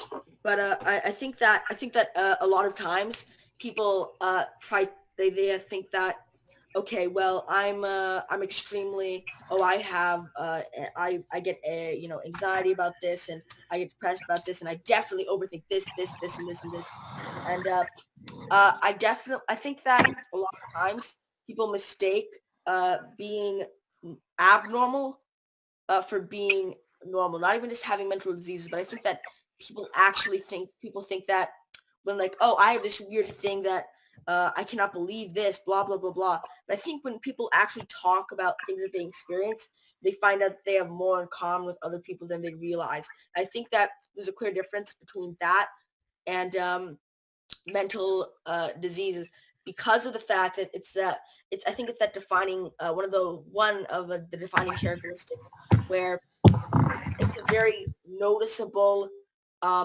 thing that actually impair and it impedes sometimes what you can do. Like, for example, Dylan, you were just talking about how I get this thing where if I'm thinking about something in the past, I just kind of tense up. And I was saying, oh, I get that exact same thing. And you describe the exact same thing that I have. I think that we all understand that one of the biggest consequences of having such enormous and vast brains like humans do, which, I mean, it's just one of the consequences is overthinking things. And honestly, all the things that we were talking about are a consequence of overthinking things. Anxiety is a consequence of your brain overthinking. Depression is a consequence of your brain overthinking. All of these things. However, I think there's a difference between an actual mental illness when it comes to this, because of the fact that it's just there's a difference between a consequence of our brain being so huge and awesome and being able to, first of all, being able to talk to you over the internet while broadcasting to other people to be saved for other people to watch later. That in itself is a humongous accomplishment. It does come with some consequences. We're not flawless. We're going to have consequences such as overthinking things, anxiety, but there's a clear difference between that and an actual mental disease. I think that's something that I think that's something interesting. I have something to say on that topic of you and Dylan thinking of something and then like tensing up. It's a lot of people refer to that as a trigger. It's a trigger to something, and it's a lot of the word triggered is used in the gaming community a lot, and it's overused and it's used incorrectly, and it's ridiculous. But I believe it got started in the mental disorder stuff, or the mental disorder side of things, because let's say thinking of a certain memory brings up your PTSD, and then it's considered being triggered. I don't know if I'd say it's being triggered. Like that's, I don't know if that'd be the correct term. I think that makes sense. I think that is the proper term, but it definitely has been warped by maybe just the my own gaming idea community, and we talked about this in our gaming episode. I think it's. I just don't. I think maybe it's probably just. Well, it is. It's just because of these. It's not just in gaming, but in just our daily society. Like people who are just upset about random crap in their world, you just say it's triggered. And I guess that's probably the connotations I have, but I don't even know if that'd be the right word to describe it. Like if I were to describe that without any connotations, I do not think I would say that's me being triggered. Well, I think it technically is a trigger. It's just not as much as, I just think it's been warped by, not as much the gaming community. I know they use it, but it's more the internet in general, and the people, especially the people that hunt, that are like, there's so many channels on YouTube just being like, they're just dedicated to just beating the ever-living crap out of social justice. Well, trigger also seems like a singular thing. It's not plural. It just it's like I'm triggered, Well, trigger seems like singular, and it's not like there's one specific thing that I guess would trigger me. It's just like I don't know. It's there's more than just one occasion where I think about something. So I don't know if trigger would be. Yeah, there's definitely the people who are just like triggered. If you, yeah, that didn't really work on camera. Dang it! I tried vibrating my head, but they'll just do that, and it's like there's another one. Neil dropped his camera again. I want to point out that was a very large. It was a rather acceptable amount of time since I dropped my camera the last time, and since I just dropped my camera now. You dropped your camera like 15 times within the first hour, Neil. Yeah. I think it's in a very stable position now. That's what you probably thought the last time, and the time before that. This and the 3 times it fell down there and I had to pick it up in a row. Few. Are you sure it was just a few, Neil? No comment. Anyway, yeah, it's like people can definitely get, like, some people have a trigger and some people can get triggered, but I feel like most of the time the way it's used today... Neil, really? Really, Neil?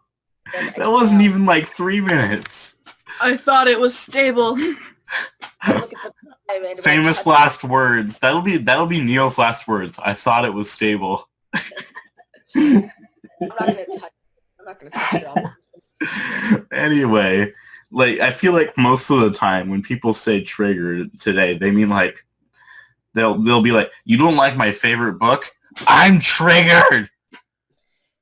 And they'll be like, and it's not really used in the sense of like someone who has a mental disorder has triggers like really loud noises, like specifically like jet engines or car engine revving. Yes, like they don't really like cause them to have like a panic attack, or just like people who say, I'm triggered, get wrecked. I think an example of a mental disease that has a lot of triggers, just for example, is Tourette's. They're not triggers, or I think, yeah, that's the proper term, right? I think where they have like certain, no, those tics actually. You were saying something? I just thought that was relevant, but it wasn't actually.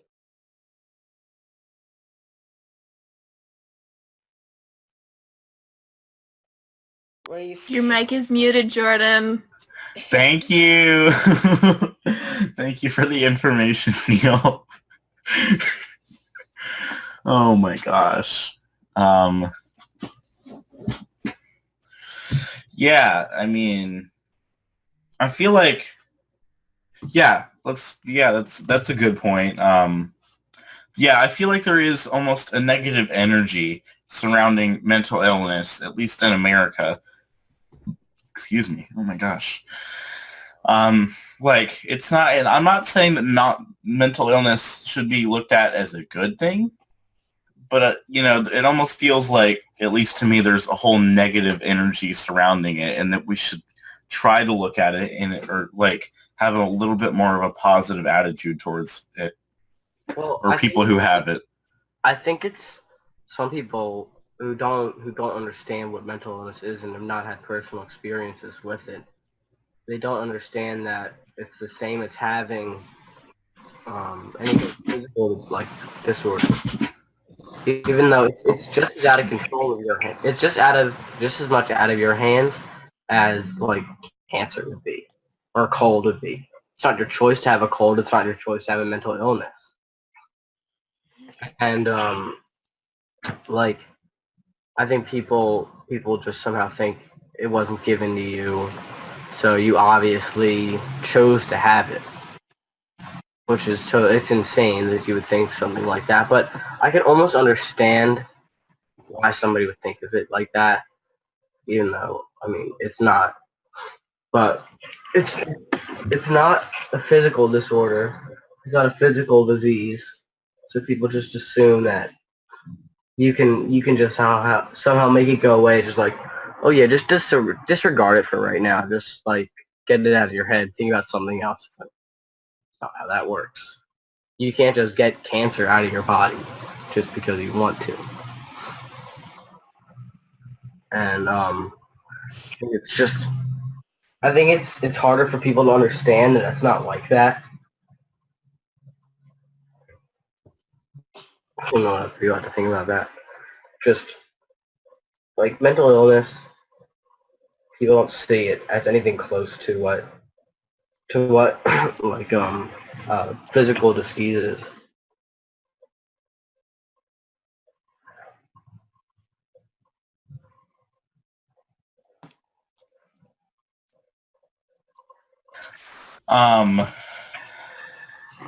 Yeah.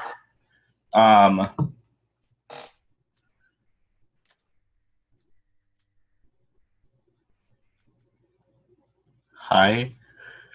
What? Awkward silence. I don't know where to go. SOS. There goes Neil's camera again. Quit thinking positions are safe, Neil. They're not You know what? safe. I'm putting a stopwatch right now. It's a wire right here. The problem is I moved Right my now. knee down. Oh, I feel you. I feel you on the wire. Get that one a lot. Then tape the wire down. You uncultured American swine. Scotch tape. I remember I used to. Oh my gosh. That wasn't even like a minute. That was like 45 seconds. Okay, I started a new stopwatch. Let's see how The long. phone's not even on the desk yet. It's still on the floor. Alright, there's not much time left, so I'm not much that time left, so I'm just gonna put my headphones away and just hold the camera. He's gonna drop it. There's like half a hand on the camera, Neil. This is a great angle. Okay, we have one last thing. I believe we have one last thing to bring up. Let me just read it for a moment. Let's give a moment of silence for Neil's camera. There, it's good.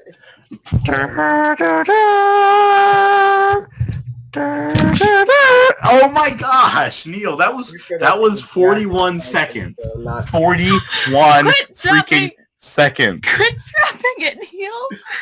I tried to put something to stabilize it, but then I'm pretty sure that's the Jurassic Park intro, not cat. Do do do do do do do do. Jurassic Neil. So let's talk about what haven't we talked about? What mental diseases haven't we talked about? Oh no. We briefly touched on bipolar. Yeah. And then Dylan changed the subject. Yeah. To PTSD. Which, I mean, I guess PTSD had to be brought up at some point. Well, I like to say about this. So, I don't know if you guys know who George Carlin is. Have you ever heard of George Carlin? Everybody. No. Well, he's a comedian, and I like him very much. He's kind of out there, but he's very smart. And I mean, he died a few years ago, but he talks a lot about language. He's just an English major, but a lot of his things are about George Carlin said? About people's language. And he talked a lot about, well, he didn't talk a lot about, but he had this whole skit, because he's still a comedian. He had this whole skit about PTSD and how dumb it is that such a bad illness has been just turned down to such a simple, like, drawn-out rhetoric. Because that's what it is. PTSD is rhetoric, post-traumatic stress disorder. It just makes it into something that it's like, oh, that's just a bunch of sciencey shit. Doesn't mean anything. And it lessens the meaning for a lot of people. And, I mean, it goes, like, the first term people have for it was shell shock. Which really is, like, right in your face. There's no rhetoric there. You understand what it means. And I know for, not all people of PTSD are in war, but it's a significant amount. It is a lot of people.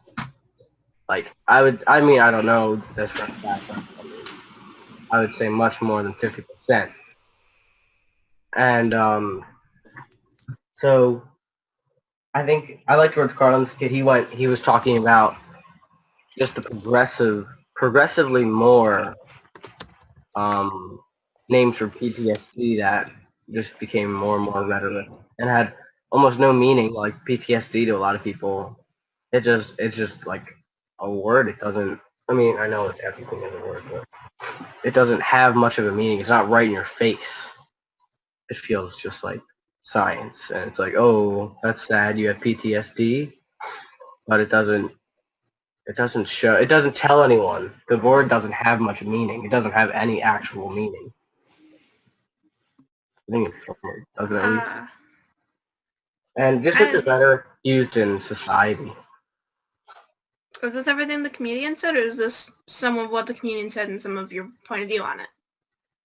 More of what the comedian said. Okay. I feel like the comedian is wrong. Personally, I have a lot of friends who have PTSD, and I have my own PTSD experience. And like actual PTSD, not just none of us. What I consider as PTSD is I have not like a traumatic experience, like yeah, I had a traumatic experience, And I also have a trigger for that traumatic experience that brings back memories and makes me really like sullen and out of the whole entire living part, because a lot of people know me as a happy, cheerful child, but when that trigger happens to me, I become this completely different person. And I have a few friends who also have similar PTSD experiences or similar traumatic experiences such as myself, and their own traumatic experiences. And so I disagree with that community completely, because I have a lot of friends who have never been in a war, who are too young to go into war, and probably don't have any interest in going into war at all, and they still have. It wasn't about going into war. Like, PTSD is only for people in war. I'm just saying. Well, I was saying that a lot of people with PTSD have also been in war, but I'm not saying. Yeah, that's the main cause. That's a lot of people's problems. That's not what George Carlin was saying either. He was just saying that people's overusage of the word has made it into almost, has had like such a small effect about it. Like, I mean, shell shock. Shell shock is right in your face. I understand I understand how that's coming out. I'll find it, because they probably wrote it down. Someone did. I understand now, and that yes, a lot of people have overused it. PTSD is like meaningless, or the overusage of the word has made it almost minuscule. Yeah. Yeah. It's not as such a big deal as it used to be. Yeah, definitely. Which makes it kind of sad, because then you can't really trust anyone's story, but at the same time, if they do have a traumatic experience, you should at least give them a hug. Everyone likes hugs. Everybody likes hugs. Hugs are the best thing ever. You know, unless you're a germaphobe, then Neil. Then you probably. Yeah, Dylan knows. Freaking Neil. I would not say Neil's the germaphobe. Hey, Neil. Willow, you have to hug Neil for me. All right, there you go, Neil. I sent you something. Why don't you check that out? I noticed you dropped your camera again.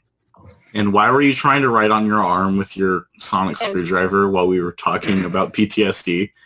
Like, what even, Neil? Why?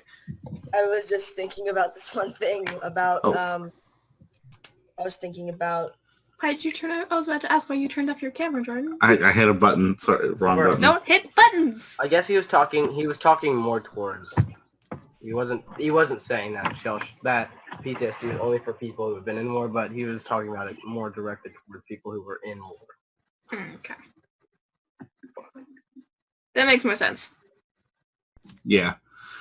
So they're anything... You should, I'd recommend watching some of his videos. He has some really cool topics, and he's also kind of politically involved. His ideas of voting are really awesome. He's very much against voting.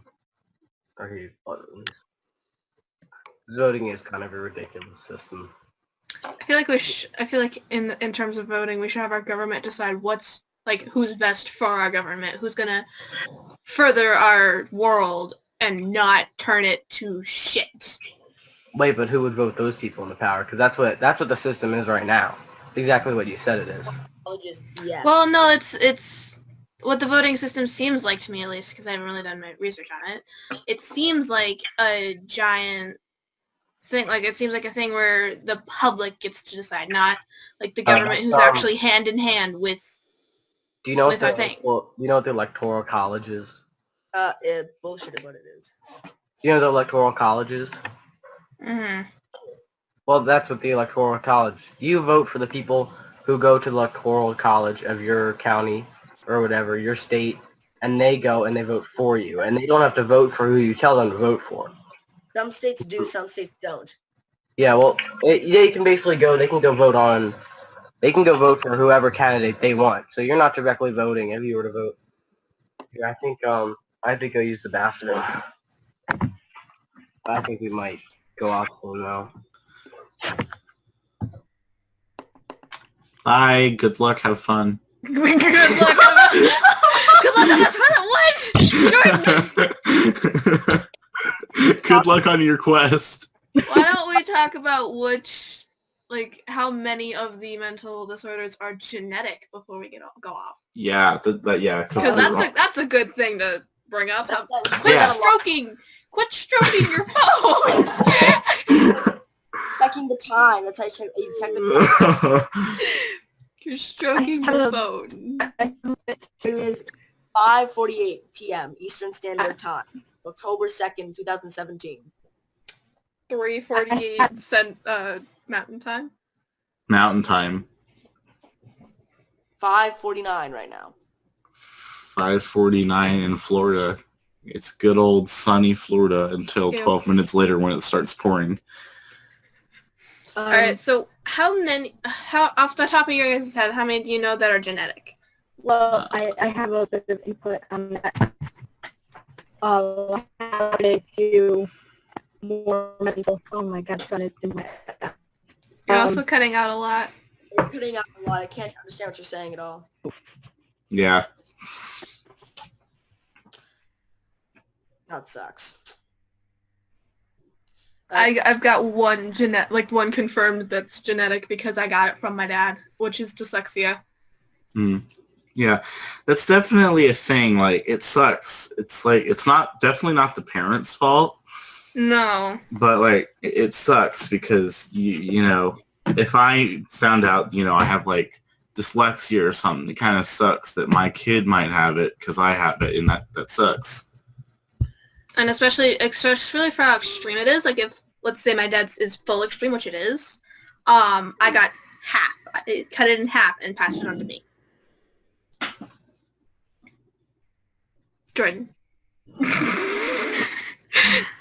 You're giving me so many opportunities to take screenshots. Sorry. Oh my gosh. It will come back to bite you. Just ask Willow. Oh gosh. Poor Willow. Oh my gosh. Yeah. But and there goes Neil's camera again. For each generation of that, let's say for dyslexia, for example, it's for whichever parent has the extreme, it's going to get cut in half, passed on to one child, and then that child who has the half of dyslexia it's gonna get cut in half when they have child. So it just keeps getting cut like that, like pie. Well, that's nice. Like, at least it's not consistent to where if somebody has it extreme, it's always extreme. Yeah, I believe it's gonna cut it in half. Kind of like the genetics for where you're from. Like, my mom is I think 16% Scandinavian, so for me it's 8% Scandinavian. Yeah. That's an actual fact. On that note, unless we want to wait till Dylan returns from his quest, I think that'll about wrap it up for today. Probably. All right, so who wants to go first for closing remarks? Dylan. Oh God. How about you, Jordan, since you're the first one to talk? Wait, what? No, thank you, bye. Bye, Jordan. I'm still here. I would have to say my closing statements would have to be, treat everyone like a human, please. Yes. This is said in a few episodes ago. Treat everyone like a human, no matter what they are, what they have, or anything. Treat them like a human. Don't treat them like a snowflake. That's got to be the freaking worst. Treat them like a human and don't bully them. So don't hold open your tongue and and wait for them to fall out of the sky. I'm going on mute now. All right, I'll go then. I'll go. So I think that in conclusion, mental illness is definitely it's definitely caused a lot of stress in people's lives, as well as parents of children who do mental illnesses. But just because of the difficulties that it presents. However, there's definitely a line between mental illnesses that, for example, just basically what Shelby said, you shouldn't treat somebody different because of it, especially because a lot of times you really can't tell with certain people. And another thing is that a lot of people do think, and they think that, oh, I must have blank mental illness because I do this that's weird, do this that's weird. But if you actually talk to other people, you'll find that a lot of other people act the same way you do. I think that's one of the main differences between mental illness and just the consequence of having an enormously complex and awesome brain that humans do have. And that is my statement. Thank you. Yeah, and freaking Dylan, oh my gosh. He's like a turtle. Can I go? Yeah, go ahead and let Willow go, because she has to go soon. Yeah, right in my eye. With mental illness or mental health, anything like that, just be careful. Don't encourage people to treat people like crap just because they have it. Like, just normal people. And here's some back. Dylan's back from his quest. Oh God. Doing closing statements, Willow, continue. Just be nice to people. That's all. And realize mental illness, mental health is a big deal. Realize. Right. Oh shoot! I didn't mean to. Jordan or Dylan, do rock, paper, scissors over the camera. Rock, paper, scissors. Shoot. That was such a lag! Oh my god. No.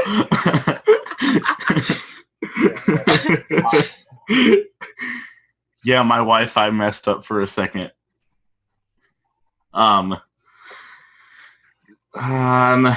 My closing statement is, kind of along with what Shelby said. Treat, people like humans, and that, of course, that varies from person to person on how people treat humans. But treat others how you want to be treated. Don't go around calling people retards and stuff just because they have mental illness. That's like the worst thing you can do. Treat them fair, and definitely, if you have a mental illness, go and get it treated. Like, don't ignore it. It's not a good idea. That's my closing statement. Dylan, you've returned from your quest, so go ahead. I guess I'd say not the same. I mean, everyone's just a human. It's not like anyone's special, and I don't think you should treat anybody special just because of one attribute about themselves, either good or bad. And I don't think it's good to just leave things untreated. Like, not unhealthy. That's very unhealthy. Just like with all these shootings, I guess. Which I guess, they're a little rare. Shootings are still really rare, and the amount of deaths caused by them out of the percentages of all the people that have died of it are so low. It's still like 200 people get killed by shark attacks. I'm not saying it's a good thing, but I think mental illnesses should be treated. And I think everybody is just a human. Yep.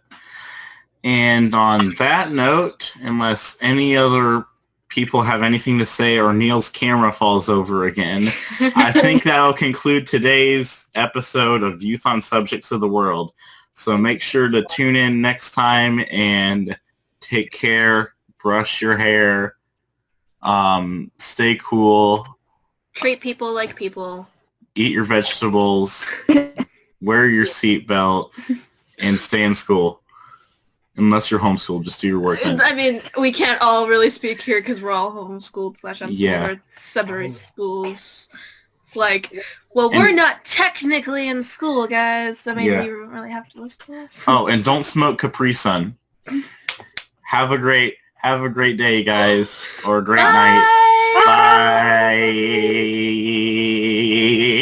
If we want to change the world, we must first change the media. Mainstream media exists for the purposes of indoctrination and manipulation of public perception. The world of free and independent media is growing, And with the upsurge in information now available in the public domain, it has never been easier to access free and independent media. The exploration of this information resulted in an experimental project which would provide a fully supported space for researchers, whistleblowers, and seekers of all kinds to express themselves and educate the world. On the 1st of January 2015, Conscious Consumer Network was launched to the world. Nobody thought we would make it this far, but CCN is the longest running free and independent media network of its kind. CCN is a unique collaboration of hearts and souls, bringing you information from different perspectives to educate and inform. Since we started CCN, we have had only one desire: the pursuit of a free, fair, just, sustainable world, and this has not changed. Having overcome many challenges over the last 2 years, CCN is here to stay, and we've got great things lined up for 2017. Help keep CCN on the air by supporting the 2017 Network Support Fund.